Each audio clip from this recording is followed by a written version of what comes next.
Maharashtra TV9 news, संकल्प सर्वसामान्यांच्या हिताचा। स्टेशनवर उतरण्यावेळी मदत करण्याचा बहाणा करून महिला प्रवाशांच्या बॅगेतील दागिने चोरून नेणाऱ्या चोरट्याला पुणे लोहमार्ग पोलिसांनी दिल्लीतून जेरबंद केलाय।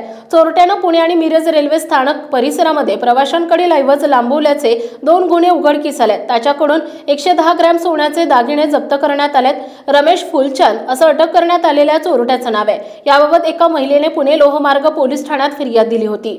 तक्रारदार महिला वेरावळ पुणे रेल्वेने बडोदा पुणे या मार्गावर रेल्वेने 25 मे रोजी प्रवास करत होत्या। महिलेकडे 3 ट्रॉली बॅगा आणि इतर सामान होते। पुणे रेल्वे स्थानकाजवळ गाडी आल्याने महिला बॅगा आणि इतर सामान रेल्वेच्या दरवाजाजवळ आणून घेऊन येण्याचा प्रयत्न करत होत्या। त्यावेळी 4 जणांनी त्यांना त्यांचं सामान गाडीच्या दरवाजापर्यंत घेऊन येण्यास मदत करण्याचा बहाणा करून त्यांच्या बॅगेतून 52 ग्रॅम वजनाच्या सोन्याच्या बांगड्या आणि 1 ग्रॅम वजनाची अंगठी नकळत चोरून नेली। बॅगेतून ऐवज चोरीला गेल्याचं उघडकीस आल्यानंतर महिलेने पोलिसांकडे फिर्याद दिली होती।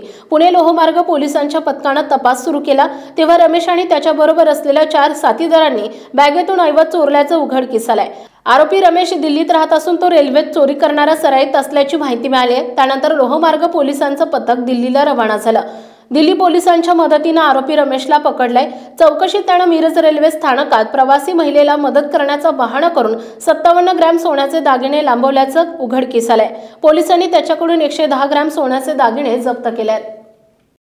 आपल्या परिसरातील महत्त्वाच्या बातम्या पाहण्यासाठी महाराष्ट्र TV9 न्यूज चॅनलला YouTube वर सबस्क्राइब करा आणि बेल आयकॉन प्रेस करा।